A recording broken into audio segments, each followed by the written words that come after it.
ท่านรู้หรือบ่ว่าตอนนี้โตโยต้ามีศูนย์การขายและศูนย์บริการโตโยต้าเคลื่อนที่เพื่อให้ลูกค้าได้ใช้บริการแบบสะดวกสบายหลายขึ้นเพียงแต่ท่านเห็นรถและสัญลักษณ์แบบนี้ท่านก็สามารถเข้ามาใช้บริการและเบิ่งรถใหม่ได้เลยฟรีบริการกวดเช็คสุขภาพรถ6รายการและรับส่วนลดพิเศษค่าอะไหล่เคมีภัณฑ์ทันทีเฮายังมีเครื่องดื่มและของหวานไว้คอยบริการทานฟรี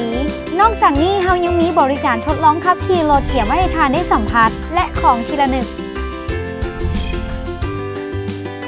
โตโยต้ามีการรับประกันเครื่องอะไรมันของแท้หมดมีเครื่องดื่มเครื่องอย่างคือกับบริการอยู่ศูนย์ใหญ่เลยบริการไว้ถึงที่สะดวกสบายสอบถามข้อมูลเพิ่มเติมได้ที่โชว์รูมโตโยต้าหรือเว็บไซต์ www.toyota.com.la อย่าลืมมาพบกันเด้อโตโยต้ามาหาถึงบ้าน